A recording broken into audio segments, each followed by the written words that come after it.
Hello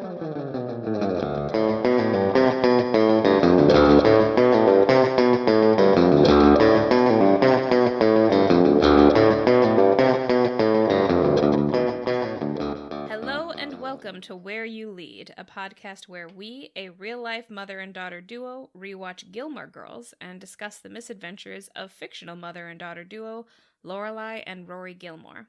I am Tessa Dare, a writer and the author of the paranormal mystery series The Karanzan Chronicles, and Beth's daughter. And I am Beth, and I'm also a writer. If you are new to the podcast, here's a little background. Tess and I have been talking about art and culture pretty much since she could read. These conversations have frequently taken on a marathon quality, so at some point, one of us said we should move our discussions to the digital world, maybe even into a podcast. The Gilmore seemed like a good choice because the story resonates with us. I was a single mother of a teenage daughter attending a private school we could not afford. This past year, our first year, has been fun, provocative, and a learning experience for both of us. I had to learn how to slow down and speak clearly, and Tess had to master the engineering of sound editing. We got our feet wet and found our groove with the Gilmore Girls, where the plot lines often touched on topics we love to discuss, such as images of women and popular culture, and structural elements of storytelling, such as character development and theme, because we're both writers. And today we have an announcement. This episode marks the end of our journey here with the Gilmore Girls. We've enjoyed our run, but Mom and I have decided it's time to move on to new things. To that end, we will be relaunching the podcast with a new name and a new format. But don't worry, it will be located on the same feed. So if you're already subscribed, you'll stay subscribed. And if you're not, then subscribe. Please join us 1 month from now when we relaunch as Woman Inherits the Earth, our new discussion podcast focused on the representation of women in film and in other media. We're going to start off by discussing the Oscar-nominated movies of 2022, beginning with The Woman King. That doesn't mean we'll never talk about the Gilmore Girls again, of course. We are currently thinking that we'll do a few episodes covering Season 2 that we'll upload directly to our Patreon. So if you'd like to hear those episodes, you'll need to head on over to patreon.com/whereyoulead and sign up. We are ready and excited to broaden our outlook as we move and grow and hope you will stay with us into the future. A final note, I am recording in St. Louis. Tess is in Seattle, and I have had 1 cup of coffee today, which is unusual for me. I usually have 2 or 3. Yeah, and I am still on my first iced coffee today. It's very hot in Seattle. We are recording this in July. Actually, today is not too bad, but yesterday it was very hot, and I do not like to drink hot coffee when it is hot, so it took a really long time to brew my coffee and then bring it down to a temperature that I could drink, so I'm still on the first one. Well, and I'm one of those weirdos that loves hot coffee any day of the year. You could not get me to touch cold coffee, but except unless it was a blended coffee drink, that I can do, yeah, but I like hot coffee. Anyway, So yeah, every week we start off with a discussion of the episode along with the date it aired before heading into our discussion. Today we are discussing Season 1, Episode 21, which is the last episode of the season. Love, Daisies and Troubadours is the title. It originally aired on May 10th, 2001. Did you come up with an alternate title for this one? No, I didn't, but Okay. I would maybe nominate Today I'm Suffering from Ennui. Yes. That's great. And actually, that is a theme that starts the episode off and ends it, Yes. kind of. So, yeah, that would be a good one. Today, I'm suffering from ennui. The very brief episode overview, I would say, is after a series of misadventures, Rory gets back together with Luke, and over the course of an escalating argument... No. Rory doesn't get back with Luke. He gets back with Dean. With Dean. She gets back with I Dean. straight up wrote down Luke, and I'm reading it out of my notes. Dean... You know, all men are interchangeable in the end. They really are, aren't they? No, you're right. Rory gets back together with Dean, and in the course of an escalating argument, Max proposes to Lorelai. And you know what? I just so you know, listeners, I have had 5 hours of sleep, and this is at the end of like a 3 or 4 week period. Yeah. where I really have not been getting enough sleep. And I don't know if that's because of the wedding trip to Seattle. Just so you know, since we're on this last episode, I can say Tess got married at the beginning of June. We had a big wedding and it was out of town for me. And for some reason, I cannot get back into a good sleep schedule. And last night it was 5 hours. Anyway, so the opening scene to this cracks me up for that reason and many others. But it starts with loud knocking. They're both in bed. So Rory and Lorelai are both in bed. There's loud banging going on. And Lorelai gets up discombobulated and she's like, you can see she's just half asleep. What the hell is going on? She's walking through the house, can't figure. So she goes and wakes up her daughter. Mm-hmm. And this is a line that I wrote down, that my insane mother woke me up. Margot Kidder Gilmore, which I thought was kind of mean. Margot Kidder actually did suffer from some mental health issues for a couple of years, and I think this was during that period. And in case you don't know who that is, she's an actress. She was in Superman. She played Lois Lane. She died a few years ago, and I just loved her as Lois Lane. To me, she will always be Lois Lane. But I think your first is the one you stick with. So, like, you know, Michael Keaton will always be Batman. Yeah, I was going to say, I think my first Lois Lane was, what's her name? Terry Hatcher? Oh, Terry Hatcher, the TV show. Yeah. So she is always who I think of. Anyway, it was a very mean thing to say. Yeah. But I will excuse her because she was half asleep and she was asleep and her mother woke her up. Yeah. So anyway, she goes downstairs and finds that Luke is repairing her front porch, the railings on her front porch. And she starts yelling at him.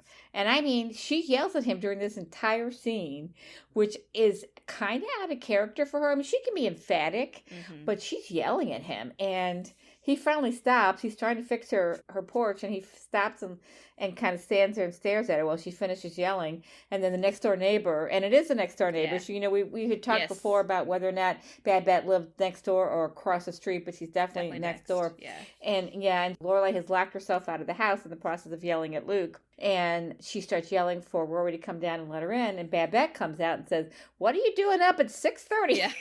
It's too early to be yelling." And she said, "Yeah, we'll tell that to Luke." Anyway, so there's this whole scene going on. And my thought was, you're yelling at him for doing you a favor, although it is 6:30. Yeah, I don't know. So. I'm sort of on her side with this one. I think Luke's like, it sounds like he didn't even ask. He didn't ask or tell her that he was going to show up. If some random person showed up at my house and started loudly nailing stuff in a position where it like would wake me up, I would be pretty mad. 6:30 on a Saturday? Absolutely. Yeah.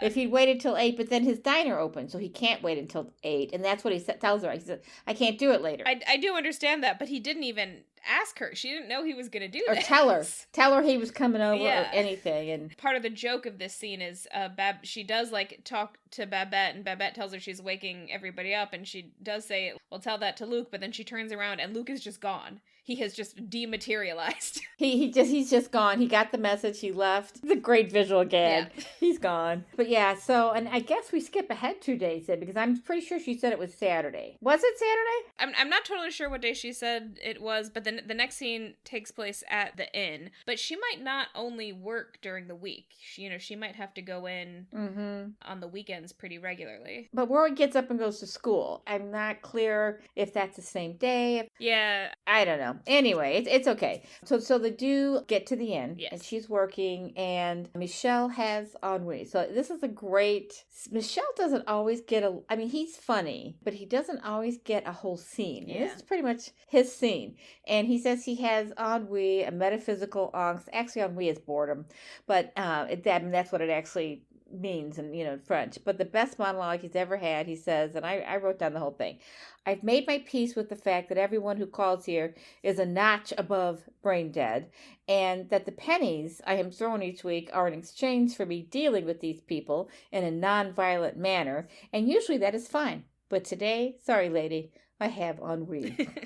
And I have never heard anybody say "I have ennui" before, except Michel. And then, of course, a few minutes later, Suki. But how do you have ennui? You have boredom? You have boredom? Today I'm suffering from ennui. Also, the way that he says ennui, I can't even fully imitate it. He's just he's so French on that N. Ennui. Ennui. You make light, it increases my ennui. But yeah, and then she walks into the kitchen. She brings him into the kitchen where Suki is, thinking that she'll make him some coffee and that will help with the ennui. And then, of course, Yes, Suki is staring sadly off into the distance and says that she also thinks that she's suffering from ennui. and it's such a great visual because you walk into the kitchen and there's these gloriously beautiful cakes sitting on the counter that she has made, but she's sitting there in the same exact position with her head in her hands, with her elbows up on the counter and her head in her hands, just as Michelle had been, exactly the same. And at first you don't understand what's going on. Has something bad happened to them? Is there something in the air? But no, apparently it is that Suki picks up whatever disease it is that anybody else has. Including mental health ones. Yeah, which she protests. Lorelai says, you can't tell Suki what you have because she'll immediately think that she has it. Suki protests, and then Lorelai says, oh yeah, what was that whole conversation last week where I had to convince you didn't have a prostate? Yes. And this whole scene, though, made me think, yeah, there are days when you get up and you just can't. And that's what he's going through here. And, of course, then Suki just picks it up. But she's not, that's not her personality. She's just picking it up from him. Yeah. But his personality does tend to be a little dour. And he's on one of his days where he just can't. Yeah. Anyway, also in this scene, Suki's hair is red. Did you notice that? Yes, it's very red. Yeah, and of course, since it isn't Suki's personality, she is fine by the end of the scene. Lorelai asks her what the opposite of ennui is, and eventually Suki answers off-we, and then immediately bounces back. Just one pun, and she's good. Yeah, one funny joke, and she is cured. Yeah. And she says, off-we, oh, I'm cured. Yeah. So that's that whole scene. It's not particularly important to the plot, but I do love Michel, and his delivery is fantastic. And it's also kind of a good, just, shows each of their characters. Michel is kind of a dour person. Lorelai, on the other hand, is near manic all the time. Yeah. And Suki and a fixer. She's a fixer. Yeah. So she's trying to fix these two people. Yeah. And Suki is normally near manic, but apparently very impressionable. Very impressionable. But she jumps right back. Well, and it's a delightful scene. The whole episode is kind of whimsical and delightful, and I overall, and this is definitely one of the more whimsical scenes, even though he is suffering with ennui. So then the next scene, we go back to the house, I believe, and Lorelai and Rory discuss their dreams. I didn't make a ton of notes about this scene, except I did note that when Lorelai... So at this point, Luke is working on the roof. Luke has come back over, and he's working on the roof of the porch. And there's a part where Lorelai comes out to talk to him because she's trying to remember the guy who used to run the auto shop. And the main thing that I kept thinking in this scene is he is just dangling that hammer over the roof, and it is like right over her head several times. I'm just like, you are going to drop that hammer on Lorelai's head. He doesn't, of course. He doesn't. And their back and forth is just... It's just lively and wonderful. And actually, before this, somewhere in here, we have the phone conversation with Max, where they're talking about the vicious circle. Is that there? I thought it was. I have it in my notes before they're eating cornflakes. I don't know. Yeah, no, I think you're right. I think you're right. I think it happens at the end of the ennui scene. I think he calls her while she's still at the inn. Yeah. At the end, yeah. And they have this conversation where they go back and forth, where it's a vicious circle in their relationship. Basically, they're talking about. Well, they call it a vicious circle. It's them both being like lovey-dovey and not wanting to hang up the phone. Yeah, not wanting to hang up. That's what it is. I couldn't remember what it was. I just wrote down vicious circle conversation with Max. Yeah, that's what it was. So they're being silly, but it's cute and it's romantic and it's sweet. And I only bring it up because I'm going to bring it up again later. Yeah. I think there's a lot of stuff going on in this episode that works really well, and we'll talk about it again later, but that worked really well. The conversation with Luke, with him on the roof, goes off without a hitch, and he doesn't drop the hammer on her head. So yeah. And then while they are talking, Rory is walking through the house, and she ends up opening the closet where Lorelai had put her box with all of the Dean's stuff. So she finds the box and she picks it up, and Lorelai comes back in and immediately starts apologizing / explaining herself, but Rory is not mad. She has healed enough that she sees, kind of without even having to say anything, that her mom was right and she just says thank you and kisses her on the cheek and then brings her box into her room to look through the stuff, which is where my main note for this scene came up. Rory was gonna throw away that whole dress. That whole dress that her mom made was in that box. Had made for her. Yes, I noticed that too. I get that Rory wanted to like shed her past or whatever, but there is no way I would have thrown away one of my beautiful dresses just because I broke up with someone. No way. And it was a beautiful dress. It was lovely. It was great. Her mom did a great job, and her mom made that dress. Made the dress, yeah. And and part of that scene too is they're talking about Lorelai they're sitting at the table eating cornflakes out of the box, not even the sugar ones, but the flat cornflakes. And Lorelai starts telling Rory about this dream she has, and then Rory says, "Oh, that reminds me of the dream that I had." And Lorelai accuses her of switching the conversation to her dream. Yes. But what she doesn't hear is it's the same dream. Yeah. They both find themselves in vats of oil. Yeah. Which is really weird. But anyway, so that I couldn't let that go by because as a mother and daughter, I don't think you and I have ever had the same dream on the same night. No, so, I don't think so. I don't think you were never that interested in discussing dreams. I was. I used to like write down my dreams. Oh, you did. You would call me actually and tell me very detailed. And the thing is, you could remember your dreams. You would. I don't know if you woke up and wrote them down, but you had very clear, detailed memories, and I never could. If I didn't write it down right away, it was gone. Yeah, I mean, but you would remember them. Yeah, I think I would remember them because I was in the habit when I was like in the middle of my teen years of writing them down. I had a little notebook where I would write down my dreams, which I think a therapist or someone told me to do to remember them or whatever. And like now I am at the point where I sort of wish I had never done that because I do still remember a lot of my dreams and I would prefer not to. Some of them are not great. Yeah.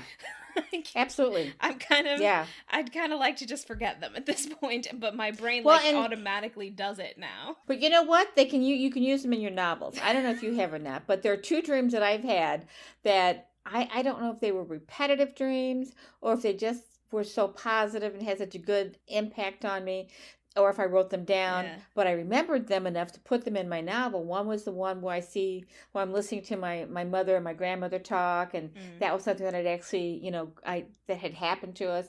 And in my dream, it was me and my mother having that conversation. And then the other one is where there was you had a pet dinosaur in your bedroom, but it was okay, and I knew it was okay because I figured if it ate you, I could just cut it open and get you out. that was actually in the dream. Just so you know, listeners, Tessa's editing my novels. She hasn't gotten that far yet, but that's one of the dreams. Yes. All right. Yeah. But I knew it would be okay because I could get you out. There's actually an episode of Buffy that was based on a dream. Marty Noxon, who was one of the head writers of the show, talked about pitching some of her ideas, and then on a whim, none of her ideas were landing. And then on a whim, she pitched this weird dream that she had, and that was the one that they went with. Dreams can do that. I mean, if you could remember them and write them down, your brain is just brain on acid. That's what dreams feel like. So anyway, my question was, why is Luke still fixing her house, this time on the roof? And the guy they couldn't remember, she actually had to call somebody. It was Jim Dunning, the Dick Tracy guy. That's how they were describing him, and they both described him that way. And they find it was the owner of an auto parts store that she was trying to remember. I don't know that we ever find out why she's trying to remember. Yeah. But anyway, so then we get to the Dean box, and she put it in with the Max box, and she explains that to Rory. She says the next, and Max, M-A-X box, B-O-X, so they could chat and keep each other company. And they've been doing that presumably in the closet ever since Rory and Dean broke up. So then the next scene is a pretty classic Rory and Lane scene, and I say this because A, Lane is doing some pretty unfeminist ranting here, and also B, Rory is ignoring her. Exactly. So Lane is what she's talking about though is that somebody tried to recruit her to be a cheerleader, and it's Janie Furtman, and she wanted to say to her, or maybe she did say to her. I'm not sure if she did. I don't think she actually said anything mean out loud. She just thought in her head. She was thinking it. Yeah. She wanted to say, "You are a vacuous bimbo," and compared to Vanna White with the turning of the numbers, and Rory is not listening. But the person had apparently told Lane she was cheerleader material. Yes. And Lane was offended. And she didn't want to go full Matrix on her. Yeah. Which, like, you know, it is kind of funny. And, you know, I get that, like, Lane is, like, a very independent person. But, you know, I did not like this conversation. I thought it was pretty sexist. I don't think it's cool to tell other girls that they're, and she didn't actually say it, but I don't think it's cool to think of other girls as vacuous bimbos just because they're into an activity that you don't like or that you think you don't like. She hasn't actually tried cheerleading, so she doesn't know if she's into it. And, you know, I get at the time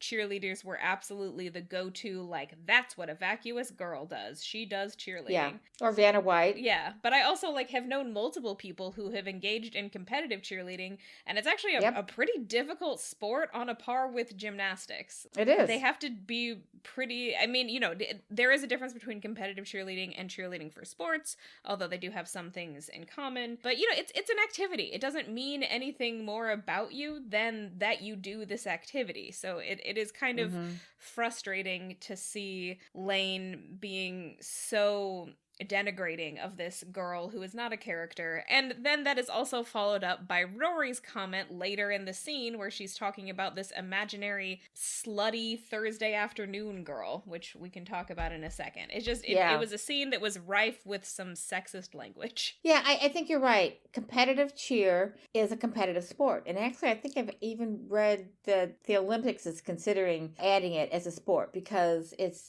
and it's not just female, it's not just women who do it. One of the people that I know who did it is a man. Right. It's requires incredible athleticism.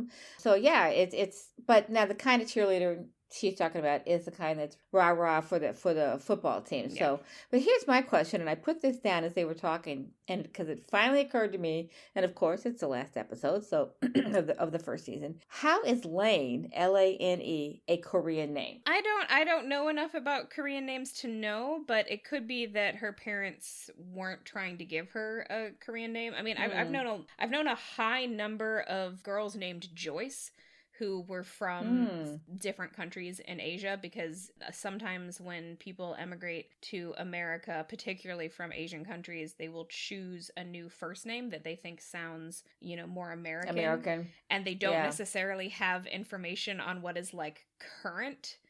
So, like, Joyce was a big choice.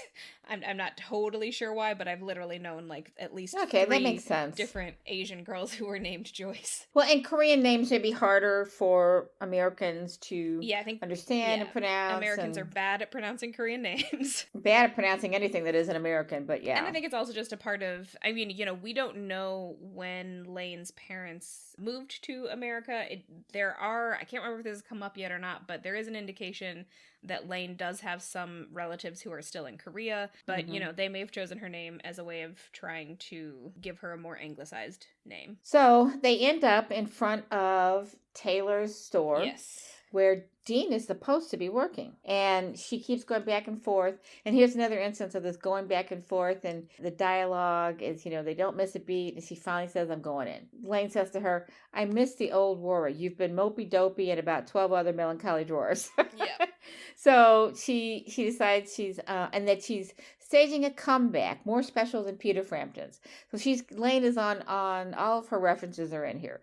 The Matrix, the dwarves, Peter Frampton. Yeah. Anyway, so she goes into Taylor's shop looking for Dean, and she's acting kind of funny, and Taylor notices it, but she doesn't want to say that she's looking for Dean. He accuses her of shoplifting because she meets 4 of the 8 characteristics of a shoplifter, including a baggy coat. Yeah. So she tells him she's looking for a stock boy, but he's not there, and she doesn't say I'm looking for Dean. Yeah. She just says I'm looking for your stock boy, so he brings over the stock boy, which is not Dean. And they have an awkward conversation, and she heads out. Yeah, and then she leaves. Then she kind of has a little mini meltdown with Lane where she says that it's bad that Dean isn't working because it means that he has decided to take Thursday afternoons off, which automatically must mean that he is seeing a girl who wants to hang out on Thursday afternoons. And that's when she talks about the slutty, I think she says like she wants to do slutty Thursday afternoon things or something. She repeatedly uses the term slutty to describe this imaginary girl.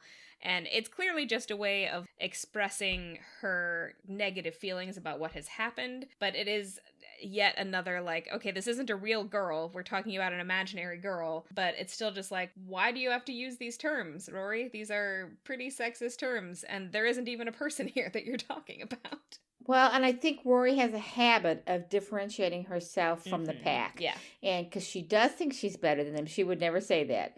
But this is how she shows it. She thinks she's smarter. She thinks she's more sophisticated.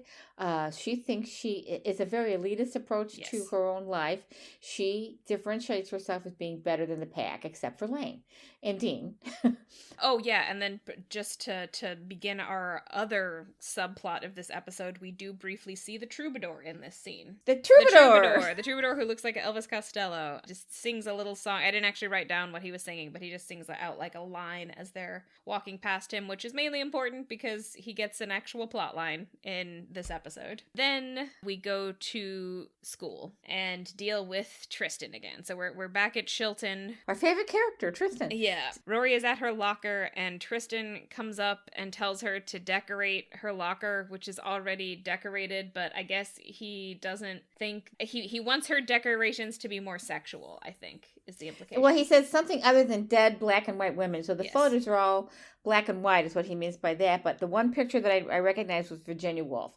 So there's a lot of, it's probably all women writers. Yeah. And because she wants to be a writer, and they're all dead, and that's what he says. Something other than dead black and white women. I think the implication is that he thinks she should decorate more like he has, which she references the way he is decorated. It sounds like it's just like women in bikinis. Yeah, that's what she should do. Yeah, a 16-year-old girl should have pictures of women in bikinis in her locker. I mean, maybe he thinks she should have shirtless men in her locker. I'm honestly not sure. It was just an obnoxious. It's sort of an early sign to show that he still doesn't get her, which I think maybe sets up undercutting his next thing, which is he asks her to go with him to a PJ Harvey concert, which that in and of itself, you would think, oh, he does get her because he gets that she would like PJ Harvey, but it's coming on the heels of what he has just said.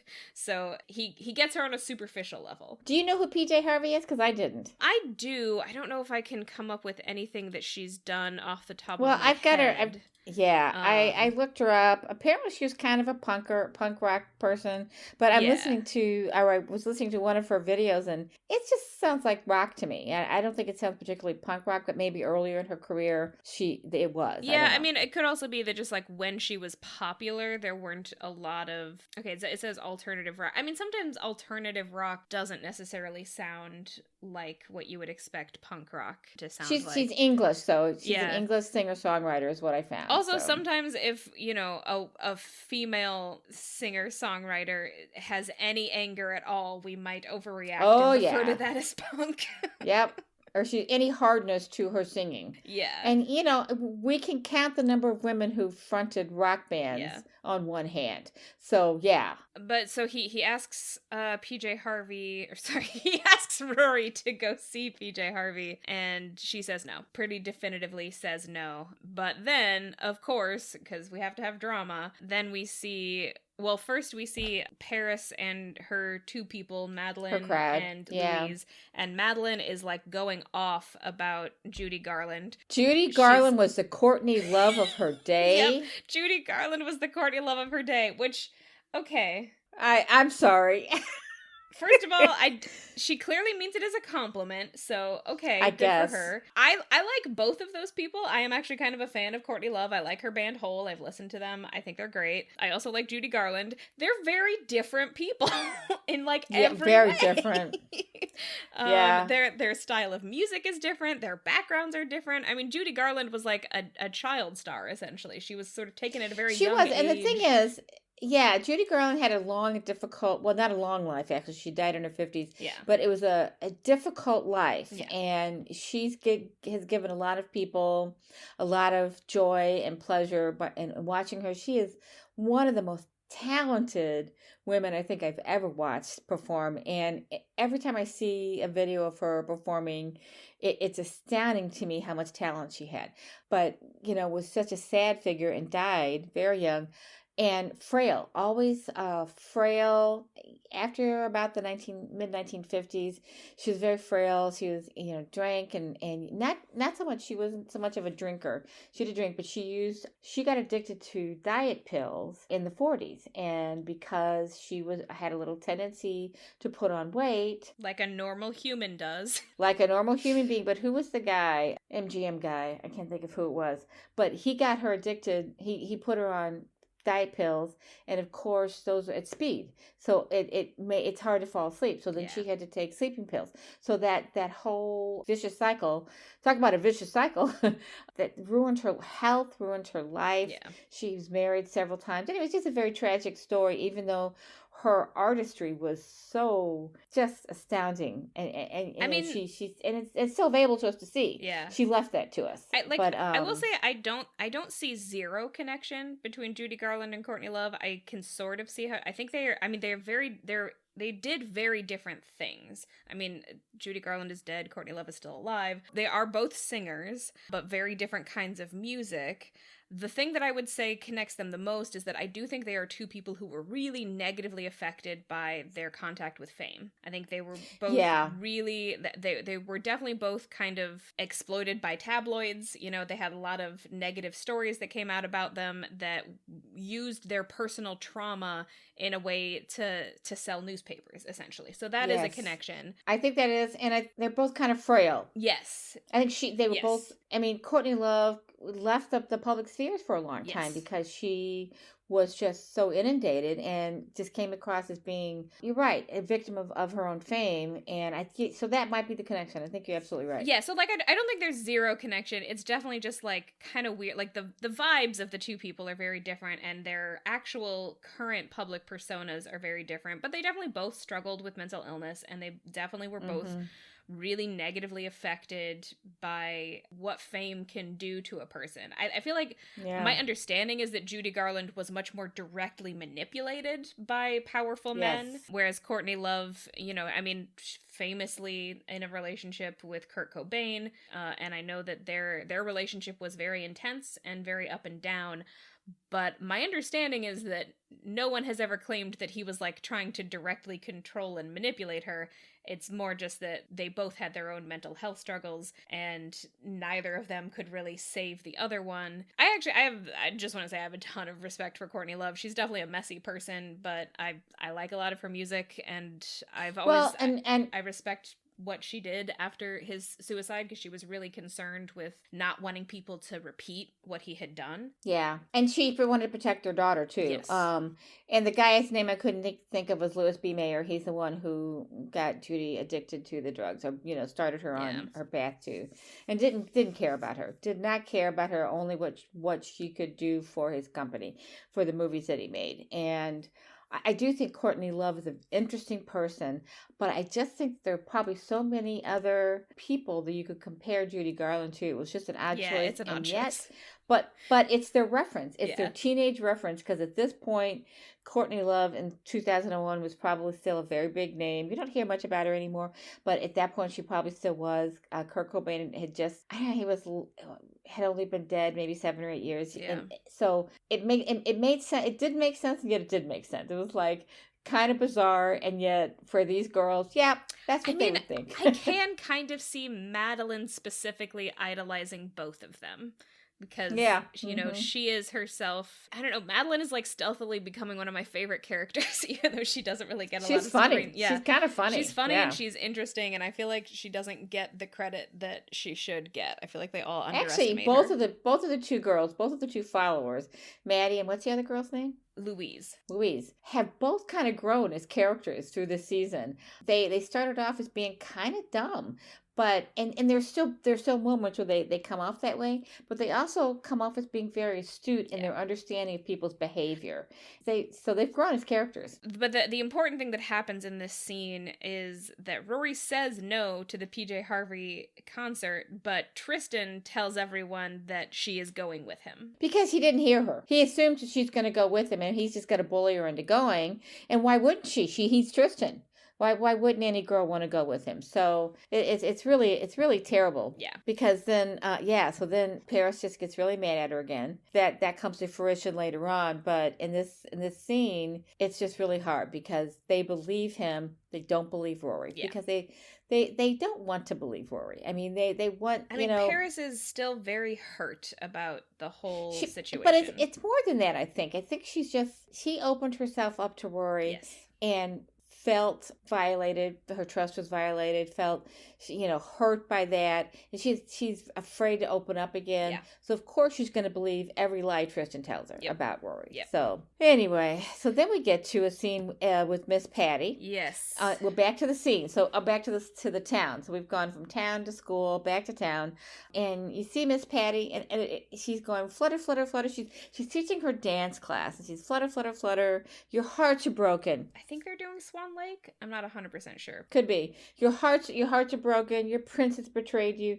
I like how she teaches dance not by dancing, but with narration and coaching. Because she's a very heavy woman. I mean, she probably could dance, but you never see her dance. So. Yeah. She wants them to get into the story and the emotion of it. Mm-hmm. I will say, in this scene in particular, you can kind of tell the people who've been hired to play the girls are real dancers. They are. Oh, they are actually up on point. They're actually up on point. On point, yeah. And they're like really doing, like, honestly, like, I think it's Swan Lake, and I'm mostly doing that because I recognize that ending move where they go down, that they kind of do this like really extended bow. It's the bow in Swan Lake when the swan like dies for the first time. I think I might be wrong there, but I've definitely seen that move before, and just like watching them is like, oh yeah, these. And then at the end of the scene, and now you're dead. Yes, and now you're dead. And then they collapse onto the floor.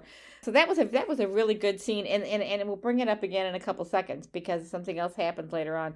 But Luke is fixing things at Lorelai's house again and avoiding Rachel. Yes. And the way they introduced the scene, I had questions about. Is this the one? Rachel comes up to Lorelai in the street and asks her if she knows where Luke is, and then reveals that like every time she tries to hang out with Luke, he is not there because he's at Lorelai's house fixing stuff. And Lorelai tries to reassure her like, oh no, it's not what you think. He really is just fixing stuff. Except that it's the confirmation that Rachel needed. Yeah. But she kind of suspected that he was at her house, and Lorelai confirms this for her, even though she denies it, that there's anything going on. Yeah.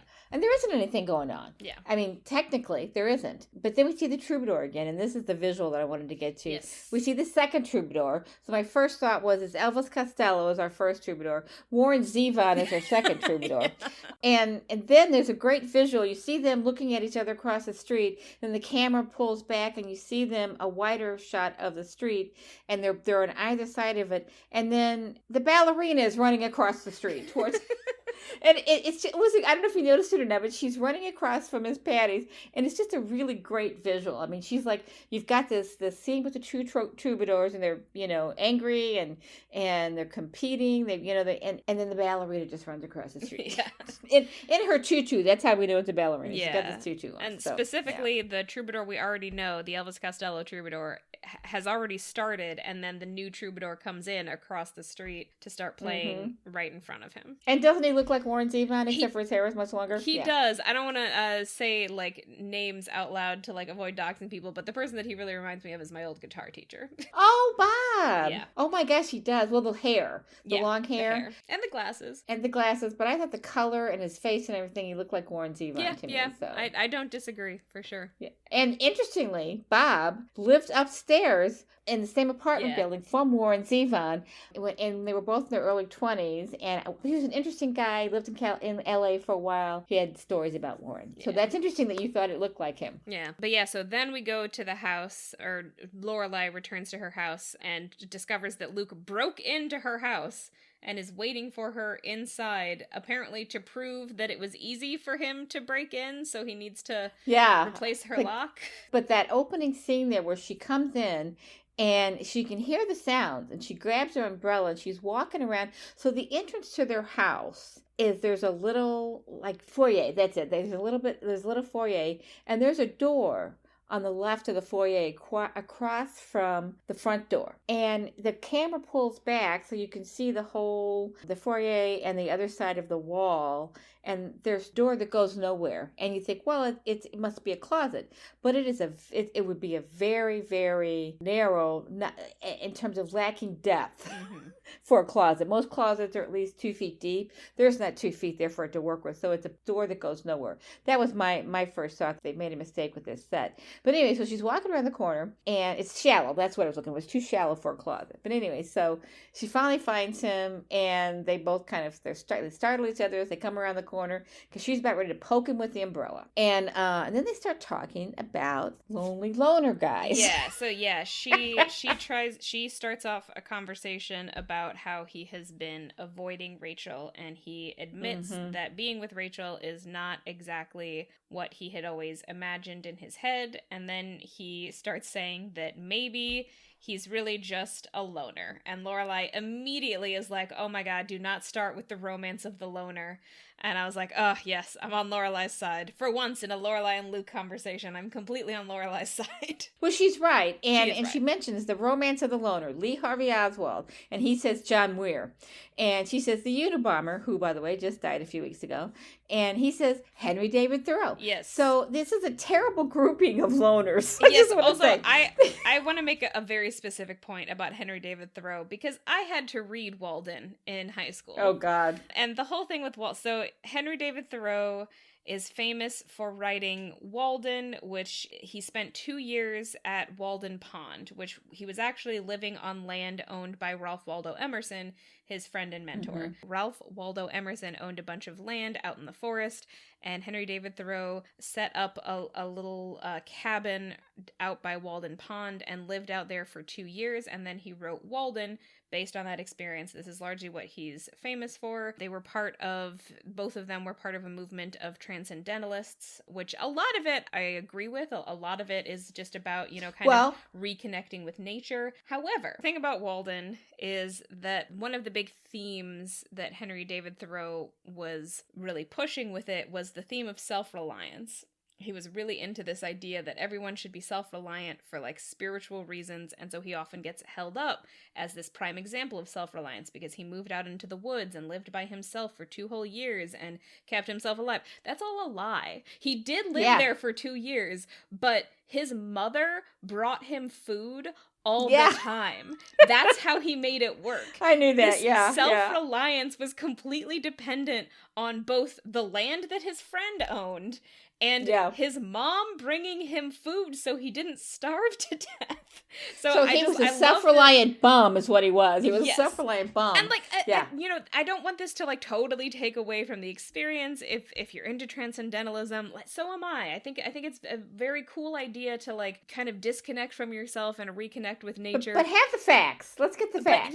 But he gets held up as this example of a self-reliant man, and people think that he did all of this by himself. He didn't. He had a whole community that supported him doing this. That's how he was able to do it. I'm not sure most people associate him with self-reliance. I think they associate him with isolationism. It's one of the first things that comes up on the Wikipedia page for the book. Well, sure. That's because most people don't know who Henry David Thoreau is. All they know about him is that he lived alone for 2 years. Theoretically. And like you said, he wasn't really alone. He lived alone in that he wasn't living in a community.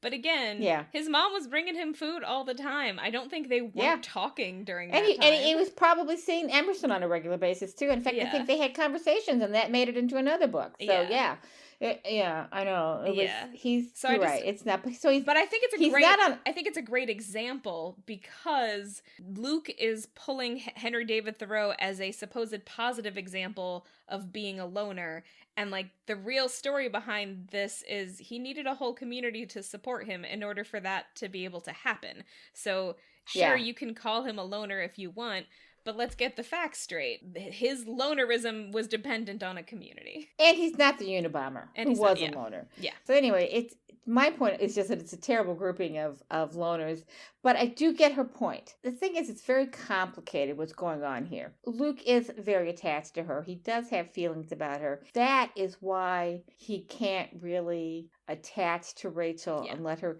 when he's sitting there talking about how it's hard for him to share his space with her, and how, the milk. He says, you get used to putting your milk in the same place, and somebody moves in and they would put it in a different place. Well, yeah, that's part of what being a couple is. Yes. It's not the being the couple part that's bothering him.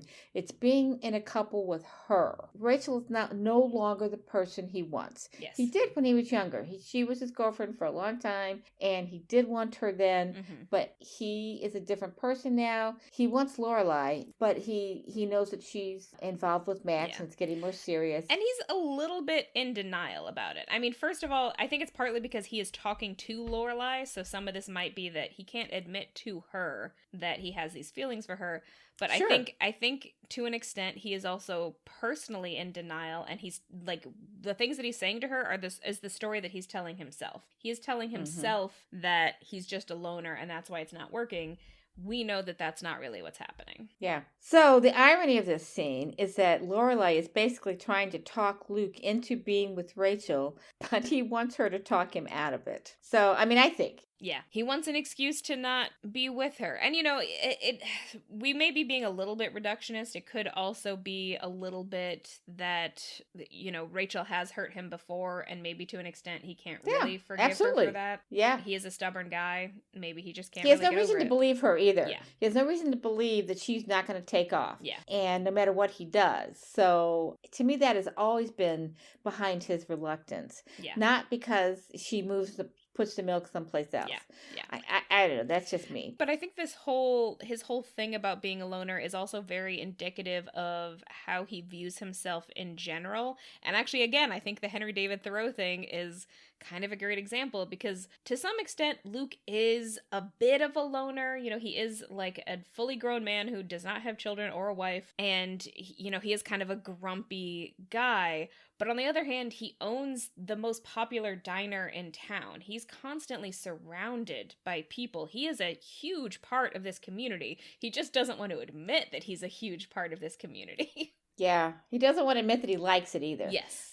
Because he clearly, if he didn't like it, he is a curmudgeon, but it's not a deep curmudgeonness. No. It's like, it's kind of surface level. Yeah. So it's like that's his personality. That's this is what I have to do. I have to put this persona on so that, to push people away. But really, he loves it. Yeah. He loves being a part of this community. You can see it. And I think to an extent, like the diner thing, it's like he needs to feel like he is in service of the community. He can't just hang out. He wants to be doing stuff for people. Yeah, that's why at Christmas he brings, or New Year's or whenever it is, he brings the coffee out to the people out, singing in the hot chocolate town for square. Kirk. Yeah, the hot chocolate for Kirk. Yeah.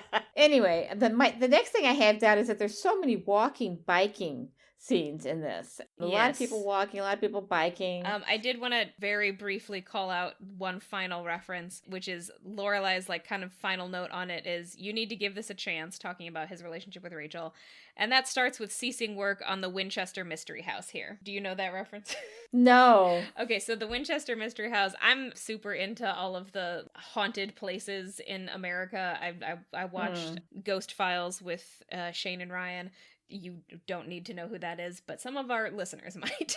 And I really want to go to the Winchester Mystery House. I haven't actually been, but the story is Sarah Winchester was a widow. Her husband owned the Winchester Rifle Company. And she moved into this house in California that started off as kind of a normal house. And then at some point, she started having people add to it. She hired like work crews and had them add to it, and basically had a work crew working on the house every day of her life until she died. Wow. And the story goes that she had spoken to, and the house is weird. Like it's a huge house now, huge sprawling house. You can go and visit it. People go and visit it and are not able to see all of it in one day because it's so huge and there's so much of it. Wow. And a lot of it is weird. Like there's a staircase that just like goes to a ceiling and stops. stops, there's a doorway. Harry Potter like. Yeah, there's a doorway that opens onto nothingness. So, if I don't think they let you open that doorway without knowing what it is, but if you didn't, if you were in this house somehow without knowing about it, you could end up walking out this doorway and falling to your death. Like, it literally opens out of a second or third story area onto nothing. And so the story is that Sarah Winchester talked to a psychic who told her that she was being haunted by all of the people that Winchester rifles had killed, and that she needed to basically confuse the ghosts so that they wouldn't find her. And that's why she was doing all of this. This story is oh my God, potentially apocryphal. There's no real evidence that this story is true. It's possible that someone just came up with this as the explanation, but this is the story, that Sarah Winchester was constantly having people work on her house because she thought that she could confuse the ghosts. That is a wild story. And where is this? It's in California. I want to say San Jose, I think. Okay, interesting. Or San Diego. I think it's either San Jose or San Diego. Oh, well, those are completely different parts of the state. No, but they're both San. Oh, San, yeah. It's not San Francisco. So it's either San Jose or San Diego, and I don't remember which one. Okay. But yeah, so that's the story of the Winchester Mystery House. You can go there, you can check it out, and it is an apt reference in this moment because Luke just keeps coming. He literally just broke down the door so that he could have a reason to fix it. So and this is funny because how does Lorelai know the reference? I mean, my guess, and I guess she's a fictional character, so we don't need the specific reason, but my guess is she probably watched like a daytime program that talked about it one time or something. True stories, yes. So the next scene is Rory goes to see Dean. She's trying to get her nerve up. She's trying to track him down. I mean, she's really giving it an effort. She goes to Taylor's store. He's not there. Now she goes to his house. And we get to see Dean's house for the first time. I mean, it's gorgeous. It's a beautiful, big Victorian house. Yeah. 3 levels. It's really nice. Humongous. And his little sister come to the door and they have a conversation. And my thought was that little actress, the little sister, looks just like the actor who plays Dean, and I wonder if the actors are related because she looks a lot like him. And anyways, I guess he's not home. Oh no, he is home. He comes down later. Yeah. But she has a conversation with Rory where Rory says, she's a Girl Scout, and she says, well, but I know you know my brother because he's got pictures of you. And then she's trying to get out of. She's trying to find out from the little girl if the pictures are hanging currently or were hanging, and that she gets a little demanding. Yes. And it makes the little girl cry. So, and then Dean comes down and says, what's going on? And before he can get to the door, Rory runs off. Rory runs away. Yeah, but he does see her retreating back, and he doesn't know for sure that it's her, but you can kind of tell that he sort of suspects. He figures it's her, and his little sister is crying. So anyway, then we go to, I've got Troubadour Act as a money-making scheme. Oh, there must be the town meeting. The next so first of all, they're walking into the town meeting with all this food, including the ring pops. Yes. Which is a foreshadowing, I think, because, he gives her a ring. Of course, he gives Rory one, too. Yes. But then they trade. Yeah. But yeah, he's brought ring pops. They have, like, fries. They have a whole bag full of food. Oh, my God, yeah. And it's against the rules to bring food in, which Taylor points out. Yes. But the ring pops, and everybody knows what a ring pop is, right? I assume it's a candy, a sucker candy that you put on your finger as a ring, and you suck it down to its. I don't know if they really exist anymore, but yeah, it's a little plastic ring with a fake diamond made of candy. And yeah, when you guys were little, when you guys were Halloween trick-or-treating age, we used to get those all the time. Yeah. And I'd find them all over the house, halfway done. I mean, they're kind of a great candy if you want to be able to have it for a long time, because you can just put it on your ring, or you can just put it on your finger, and then you walk around with it, and you don't have to be like consuming it all the time, and you also don't have to be like holding onto a stick. It's kind of like a sucker, I guess. It's like a lollipop, but like it's a sucker, but it's on your finger. Yeah, ring shape. So they walk in, and they're in the middle of a vote, and then we never say what the vote is for, but she raises her hand to vote yes or no or whatever, and she goes with the majority. Whatever the majority was voting, she votes with them. And Taylor points out to her, you don't even know what we're voting on. Then they sit down, and Taylor wants to bring up this whole troubadour. Now we have 2. We have to get rid of them. I think he did not want to bring it up originally. He opens the floor, and the Elvis Costello troubadour is the one who brings it up, and he says that he wants to be the only troubadour, and that's the only troubadour. That the other troubadour is breaking the troubadour code. But Taylor reacts to this by claiming that they're both just fraudsters, basically, and it's a money-making scheme, at which point Miss Patty points out, no, it's not. The troubadour refuses money. Apparently they both do. But then the Warren Zevon troubadour further breaks troubadour code by saying that he runs a Kinko's in Groton. So the original troubadour, the Elvis Costello troubadour, won't tell anyone what he actually does for a living because it's part of his mystique. It's like a code or something. Yes, it's this part is of the troubadour his code. Troubadour code. They can't take money, and He's secretive. Yes, and you can't know who they really are. So I guess they're probably, both of them are not actually living in Stars Hollow. Mm-hmm.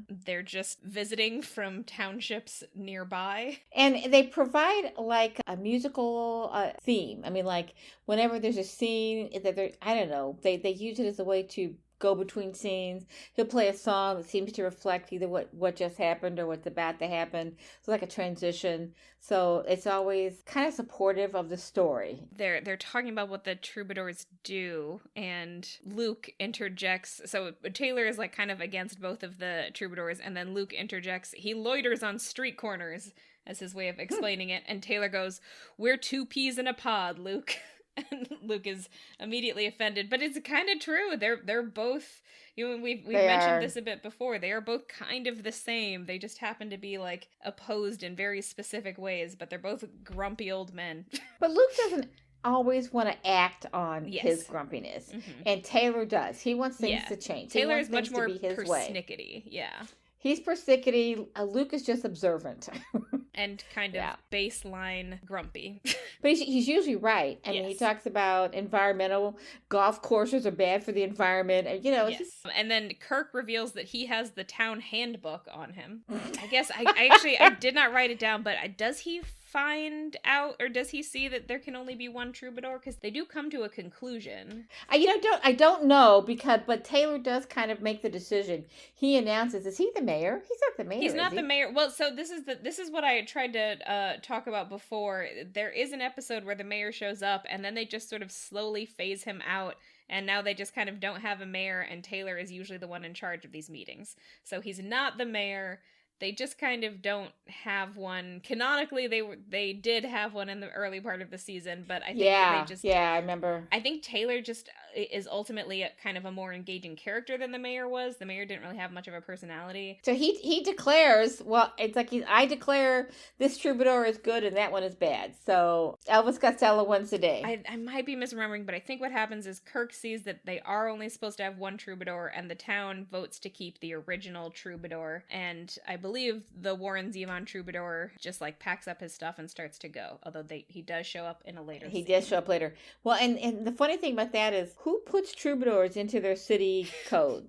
I mean, this town. Or their city handbook. This town. So that's kind of a funny thing. Yeah. Then we have the Luke and Rachel breakup scene, which is kind of perfect. We knew it was coming. He goes back to the diner. She's closing up. She let the one employee go home early because everybody was at the town meeting, so nobody was in the diner. Yeah. And he says, "Oh, that was a good decision." And then she comes around the counter and she's got all of her bags and luggage with her. So she is ready to leave, as we knew she would from the first episode she showed up, and we knew she at some point would leave. And she does. And she tells him, though, what she says to him is that it's because he doesn't open up to her.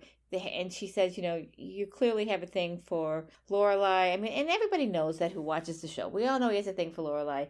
They've never admitted it, but Rachel says it out loud. She puts it into words. But a part of me was also thinking, yeah, but this is your excuse to leave because you are a nomad. You loved being here for a while, but this is never going to be your thing. Yeah, I mean, this is one of those things where it's like, I don't know if I'm just coming upon the fact that this is a TV show and the TV show wants Luke and Lorelai to eventually get together, but to me it does feel like she's giving up awfully fast. She is. She just asked Lorelai to tell Luke to check in with her, and the next scene with her is her leaving. She's not really giving him a chance to correct this behavior. And I do think it is a little bit unfair to expect him to immediately trust her when she has left him before. Yeah. Now, that being said, if she's not that committed to this relationship, then, you don't have to try that hard. It's up to her what she wants to do with her life. And if she's not going to fight for him, then she doesn't deserve him. And if she's not going to fight for him, it's probably because she's also realized that living with somebody means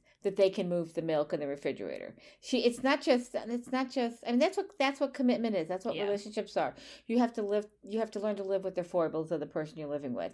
And maybe she doesn't want to do that. Maybe she has also had the realization that this is just not what she wants. She's realized it before. I mean, she's left them before. So I think kind of no matter what way you look at it, part of what's happening here is they've been broken up for a really long time. And maybe on some level, they both thought that if they got back together, it would be exactly the same as it was before. But there's no way it could ever be that way because time has passed. And one of the things that has changed is Luke has met Lorelai. And, Rachel wasn't necessarily expecting that to happen. So, maybe to her, she was only really going to be in this if it was going to be easy right off the bat. That's a choice that she can make. And, to be fair, if I were in her shoes, I'm not really sure what I would do because I do think it is pretty obvious to anyone who is looking that Luke is very into Lorelai. Yeah. And Rachel is really into her life. I mean, she's got a terrific life. I mean, she's got a career that people would die for. She goes all over the world and takes photographs. So yeah, I think that would be hard to give up for something that isn't a sure thing, isn't a sure bet, exactly. Yeah. And he's not. Yeah. She probably figures, I'm just going to go back to my life. I was enjoying it. I thought I wanted to give this a shot, but this is not enough. Yeah. She needs somebody who's going to commit to her. Yeah. All right. So then we get the scene at school. This is the thing that I wanted to say. So we get to the scene at school, and this is basically when Tristan's previous lie kind of comes home to roost. Rory shows up at school and Paris has aligned Louise and Madeline against her again. They all believe Tristan that Rory is going out with him, and Paris has just decided that Rory used her to get to Tristan or something, that she's not to be trusted. And the big thing that she threatens her with is next year they're both going to work on the school paper. Or Rory is going to go out for the school paper, and Paris has just become the editor of the school paper. And this is when she says, I believe she says that she's giving the music beat to Madeline. Maybe she says Louise. I think it would make more sense if it was Louise. I think it was Louise, actually. Okay. I think it was. And yeah, it's a very mean thing to do. Because the thing that they say is whoever she gave it to is like not into music. And I'm sorry, if it's Madeline, and Madeline is a fan of both Judy Garland and Courtney Love, that girl is into music. Yeah, I think it's Louise. And yeah, I think it's got to be Louise. And what Rory says is she owns 2 CDs. She's not into music. But the thing is, it doesn't matter to Paris. Yeah. She has been hurt. She is afraid of being hurt again. She was hurt by Tristan. She thought that Rory had betrayed her, and that hurt her. She is so vulnerable all the time. All she can do is put up this wall and push back and be a mean person.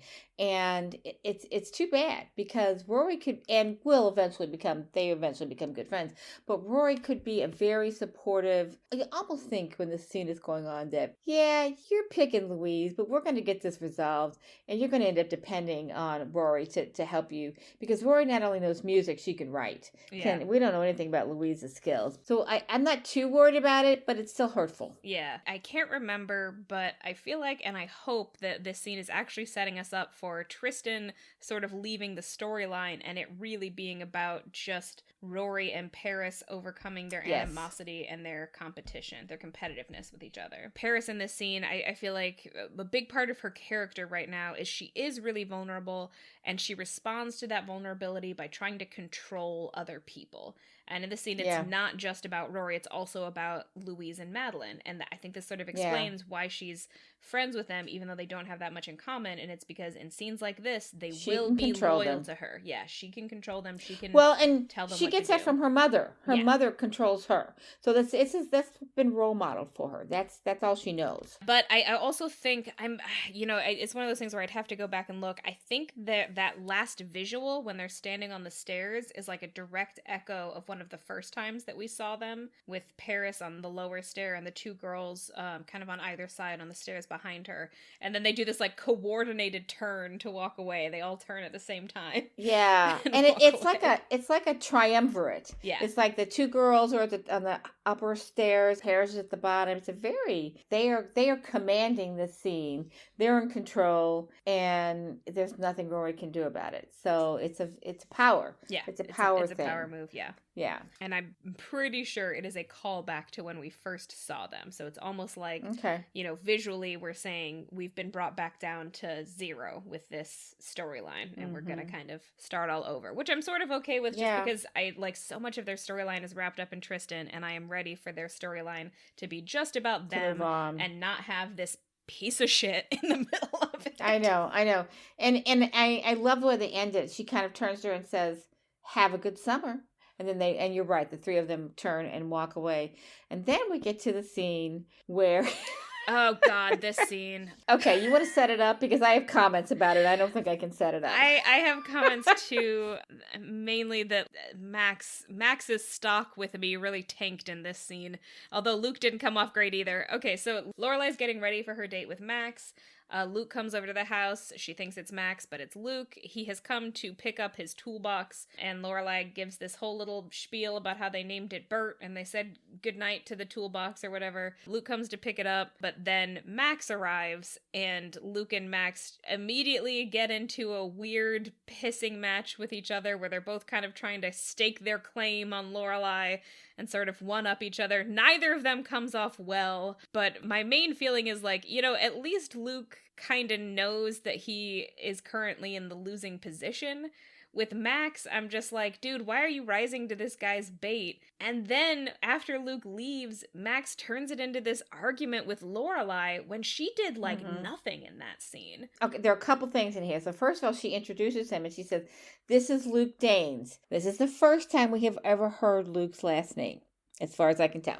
So, and my next comment was, "Oh my God, the testosterone." Yeah. But then what Lorelai says to them when they're going back and forth, and they're very clearly trying to assert their relationship, even though Luke's is just a friendship. But they're definitely trying to assert their relationship with her. And she says, "I just want to make sure you guys are done swinging those things around," and they don't get it. Actually, she says that after Luke has left. I thought they were both still there when she said it, because neither one of them understood what she was talking about. Max definitely acted like he did not understand what she was talking about, but I'm pretty sure Luke had already walked out of the scene, and she's saying that to Max, which to me was like, this is her very clearly saying, "I don't understand why you guys felt like you needed to stake a claim on me. That's real weird." Which then Max turns around and is like, "So are you done fucking that guy?" That's not what he says, but also when she says, "Are you done swinging those things around?" She's talking about their things.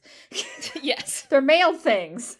And he admits to dating somebody in this conversation, and it's a bickering session. It's contentious. Like I said, my Max's stock plummeted in this scene for me. Not that I've been... It's funny because I remember when I watched this show as a teenager, I actually liked Max. I thought he was a good dating partner for Lorelai, and I was like honestly torn with whether or not he or Luke were better. But I remember when I first watched this scene, I thought Max was like a good competitor.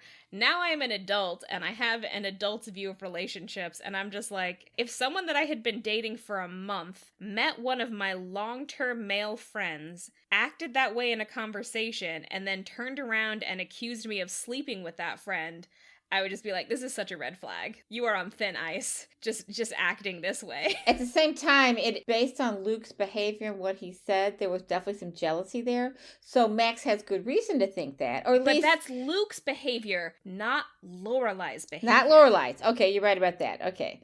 So anyway, he admits to dating while they were broken up, and I don't know how long they've been broken up at this point. That's the other thing. He admits it in kind of this vicious way, like he's sort of trying to one-up her, because he thinks that she has genuinely dated Luke because he's not listening to what she is saying. Yeah. So, and then she admits to sleeping with Christopher, and I was sitting there thinking, did we know that? I'm trying to remember the scene, and we do see them getting up and buttoning their clothes. Yeah. So yeah, we definitely know that they had. She admits to sleeping with Christopher on the porch or the patio outside of at her parents' house. She thinks they should break up rather than a murder-suicide, which was a funny line, and he thinks they should get married. So the whole scene is that they are bickering back and forth about what they did during the time they were broken up before they got back together, and then he ends that conversation by saying we should get married. And to me, that's a controlling thing too. Yes. But at the same time, she comes back and she says, you did not just propose to avoid bickering. It should be romantic.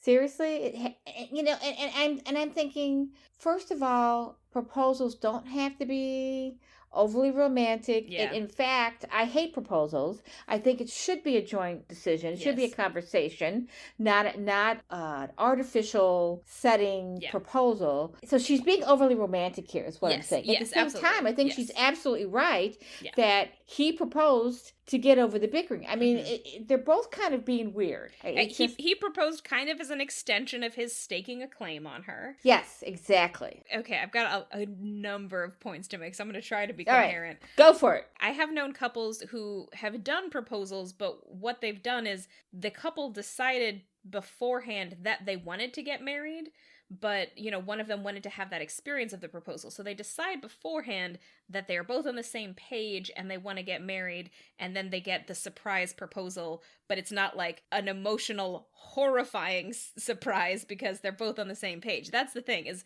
you both have to be on the same page about like where you want the relationship to go, whether you want to get married. I don't think there's necessarily anything wrong about wanting that romantic moment, but I do think you need to be in communication with each other, and I do think there is a terrible tendency for TV shows and movies to romanticize the surprise proposal in a public space, which to me is just the number one way to pressure a woman into saying a yes that she doesn't really mean. You see a lot of these on Instagram too. Yes. Where people have proposed to somebody in a shipyard or on an airplane or, and just in weird places where they expect everybody around them to stop and watch.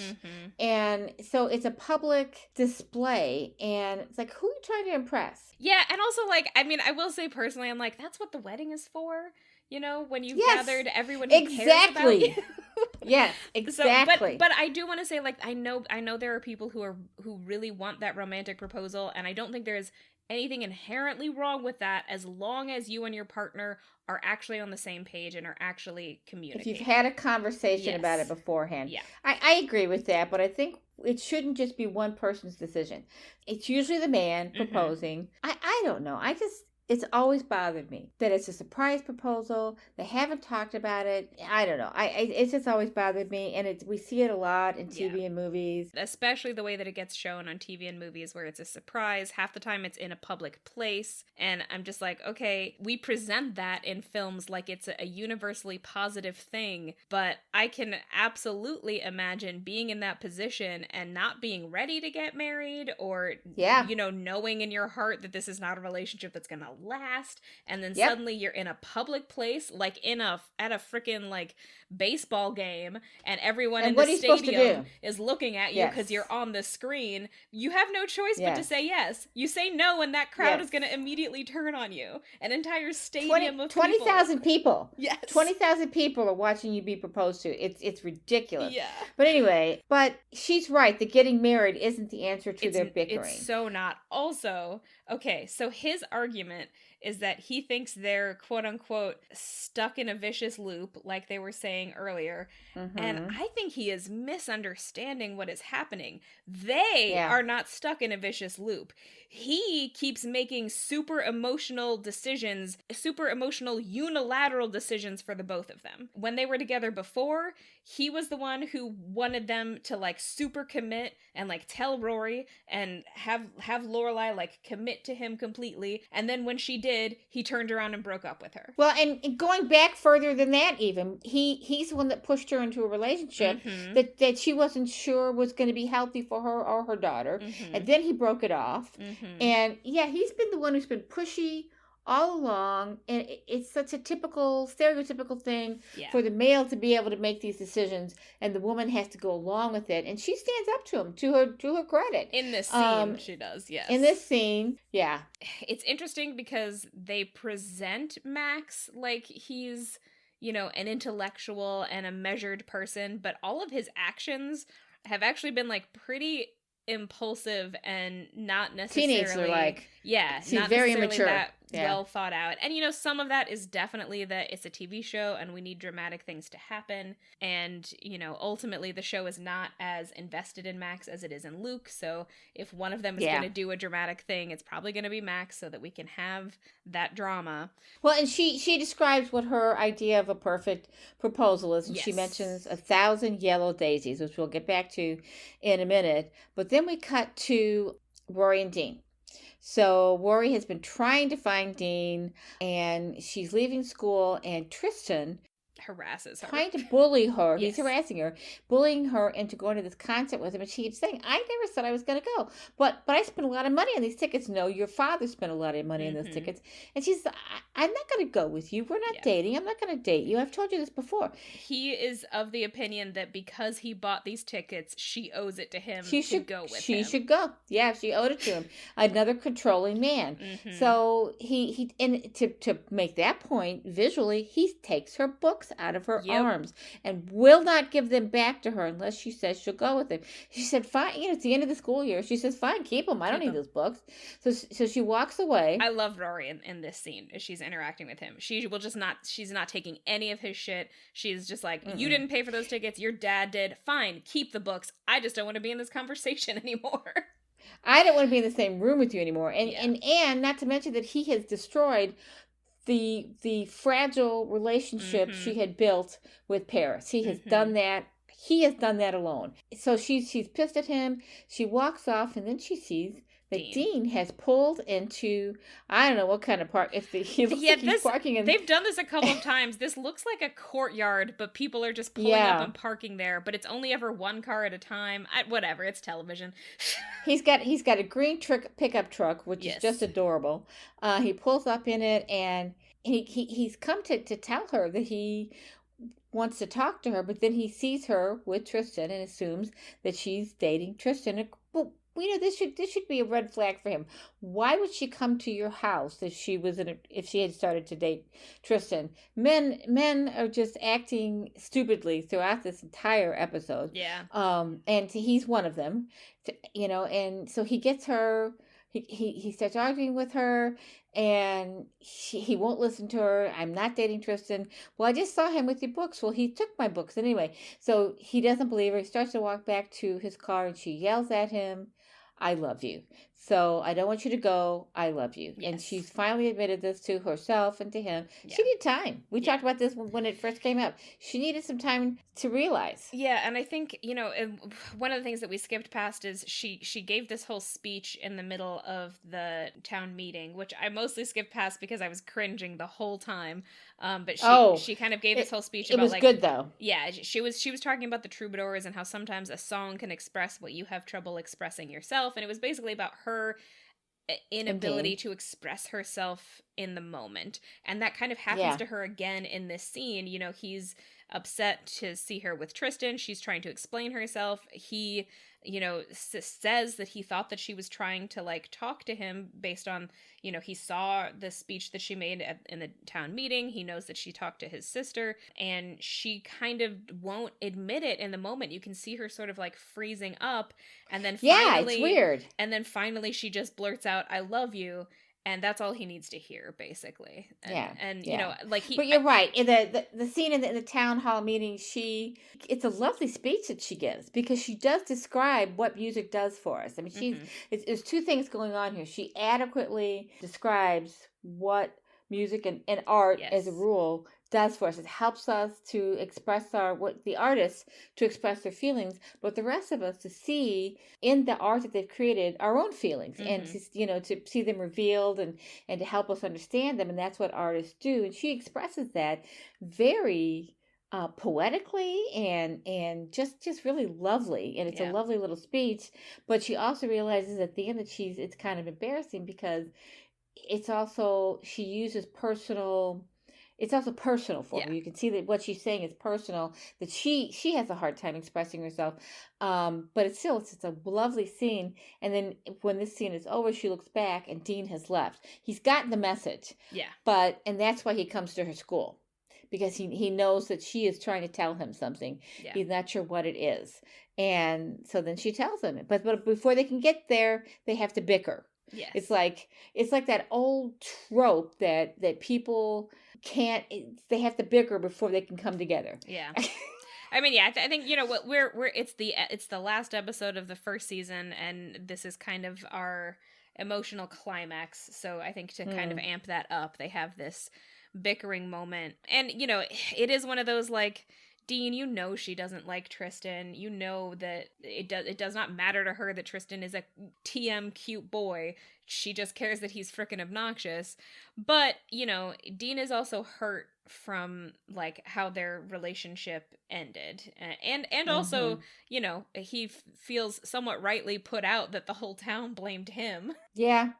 So, you know, but, and also, like, he does wait for her to speak. It's just that then in that moment, she has so much trouble expressing herself, but finally she does. Yeah, she's not very good at that. She's good at it with her mother. Yes. It's a constant back and forth with her mother. It's smooth, but it's not that way with Dean. It never is. Or with Paris. Those are the two people she struggles the most to communicate with and connect with because of her, I don't know why, her insecurity. I'm not sure. But they do get back together in that moment, and then we go to the final scene of the episode, which begins with Kirk and Michelle arguing just outside the inn. Michelle is pissed because he is the one who has to okay all of the flower deliveries, and there has been a huge flower delivery that he did not okay, and Kirk, of course, is being his usual, like, sort of brick wall, I just take the deliveries where they tell me to take them. And you think during this scene, oh, she's gotten flowers. It just, you know, he sent her flowers either to make up for the evening before or to deliver on his promise. We have no idea what's coming. And that she's walking in very slowly as their bickering is going on. Kirk says to her, you have to be here to sign for it. Yeah. And that's a little weird. She thinks it's a little weird. So she walks in to the lobby of the inn, and it is a full room of 1,000 yellow daisies, and I think it's you know, like bouquets of them, you know, in different places all over the room, and it's a whole room of daisies, and it's a incredible visual scene that we end with later on with her sitting in the middle of the daisies, and it's beautiful, but it's also kind of concerning to me. It was concerning to me. My note was, this is such a big red flag. Like, it's very pretty, and she is obviously swept up in the romance of the gesture. We can tell that these are from Max, and I'm just like, okay, again, let's go over the timeline. They had dated for like a month or two, and then he kind of broke up with her out of nowhere. Then they got back together. They've been dating for a month, maybe two, if you're generous, and right after a fight that was spurred by his unfounded jealousy of Luke, because again, yes, Luke was acting territorial over Lorelai, but she was not reciprocating that. She was not acting like she was into Luke. Max was reading that, but that's not how she was acting. They're just close friends. So Max is reading Luke's territorialness as somehow indicative of Lorelai's behavior, and his immediate response, after also himself trying to stamp his claim on her, is to do this crazy romantic gesture to kind of coerce her into saying yes, basically. I don't think he sees it as that, but yet to me this was a huge red flag. If it were me, I would be like, oh my god, this relationship is over. You cannot just like behave terribly and then do a huge romantic gesture to make up for it. And if this is what you think is how we should resolve this, we are on different pages. Well, and the thing about Luke, too, when he's being territorial, you could also interpret that as his being protective. Yes. He has, on several instances and during this season, been protective of Lorelai. You know, I think, in fact, the first time he met Max, I thought they'd met before. And he interrogated him, I think. So, Yeah, you know, like, sure what are your intentions kind of thing. Yeah, I can't remember if they've had an extended meeting before, but they've definitely been in the same. No. I mean, they were literally in the same room earlier in the episode because they were both in the town meeting. Yeah. So I'm not sure. I'm sure they've met before. They've met before, so I'm not sure why he acts like he doesn't know him. You know, it's a testosterone thing. But anyway, so she calls him. She calls Max. And he goes off. He's got the speech. It's very well written. The actor does not deliver it very well. But I just thought his phrasing was just, you know, where he emphasized words was awkward. I definitely think her acting in this scene super outshone him, because you can just tell that she is like truly floored by this. And Lauren Graham is doing a great job. She does a great job showing all these emotions. Yeah. And I agree. I think his delivery is a little flat. It is flat. But her sitting in a room full of 1,000 daisies is a great visual. And he had said, just as a back reference, when they were talking about what kind of proposal she wanted, she said it should be in a room full of 1,000 daisies, yellow daisies, and that's what he did here. Yeah, and then there's one more slash, I guess, depending on how you want to denote scenes, 1 to 2 more scenes, because she goes to Luke's diner looking for Rory. She's very excited. She wants to tell somebody. She just can't tell Luke before she tells Rory. So she really needs to, but she doesn't need. It's not just that she needs to tell Rory. She needs to get Rory's permission. Yes. And she wants to discuss it with her, not just tell her. She'll tell her about the proposal, but she really wants to discuss the whole thing with her. And she does eventually find her, but in the meantime, the Troubadours have coupled up. Yes. So they have found, you know, Elvis Costello is singing, and then Warren Zevon walks up looking dejected and downtrodden, and Elvis invites him to join him, so they perform together. And then you see the final visual of the season is Rory and her mother running towards each other, not in slow motion, no, but definitely running towards each other across the town square, and ending in a hug because they both have something to share with the other one. They've both had romantic success in their lives, and we know that there are problems in both, but it ends on a high note. Yes, it does. And it ends on kind of the thematically appropriate note, because, you know, whatever you want to say about their boyfriends, this show is about Lorelai and Rory's relationship with each other. I think in the end, I think it was a pretty good episode. There's a smoothness to the relationships in this episode. These people are often in sync with each other. So Suki picking up on Michelle's ennui, Lorelai and Max on the phone in that early scene, you know, where they're back and forth, and it's just a very smooth back and forth. Luke, when he's on Lorelai's roof, as they describe people until they remember the auto body guy's name, it's like everybody is playing off of each other in a very smooth and connected way. The Troubadours, even at the end, get together. The only exception to that, I think, is the Paris thing. There's a disconnection there, but everywhere else, there's a smooth connectedness between the people in the scenes, and they're playing off of each other, and in a way that Lorelai and Rory, it's usually reserved for them, that kind of connection. But it's happening with all the other people. So in a way, it almost feels like it's a good way to show that everybody's evolving. Rory is going to leave the nest at some point. Lorelai is going to be on her own. And so other people are picking up that baton, kind of. You know, they're making those connections with each other. And it was kind of really good writing, and it was fun to watch. Good way to end the season, I think. Yeah, and it does leave us on the kind of conclusion that is both a bit of a cliffhanger and also emotions feel somewhat resolved. Certainly Rory and Dean have had at least a temporary happy ending. To an extent, Luke feels a bit more resolved because at least someone has made him to some extent face his feelings for Lorelai. We don't feel as resolved about Lorelai and Max, but, ending on a proposal is kind of a classic happy ending type of thing, even if, I personally don't think this is the relationship for her. Yeah. As much as I see everything that Max does in this episode as a red flag, I don't think the show is on the same page as me. I think the show sees him as a well-meaning guy who is, maybe a bit impulsive. Well, I don't know. I think the show thinks that this is the only time he's been impulsive. I think he has been impulsive almost every single time he has made a decision. But it's still a romantic moment, and the visual with the flowers is pretty great. And I do know, a teeny tiny spoiler, the opener of the next season begins with the flowers again. Actually, I was tempted to watch the next episode because I want to know what's going to happen, even though we're not going to be necessarily talking about it right away. We might at some point in the next season of our podcast, we might get back and talk about it occasionally. But yeah, I was tempted to watch it and find out what happens. And I remember a little bit about it, but don't want to have any spoilers here. You should watch it. Yeah. Watch the show. It was a very interesting end of first season episode.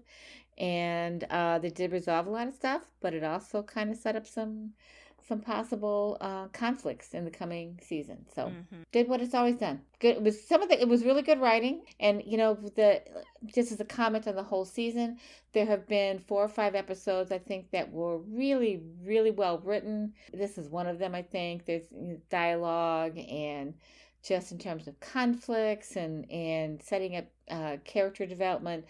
There have been a few of those that are just really, really top notch. This is one of them. They saved one of their best episodes for the end of the season. Yeah. There have been quite a few bad ones. Yeah.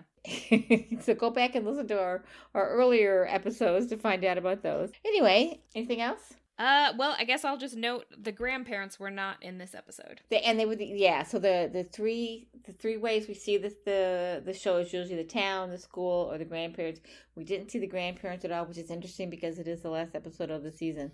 Yeah, but I do think the writing of the episode is pretty tight, and I'm not sure how you would have added the grandparents to this episode. I don't know. It had a rhythm to it.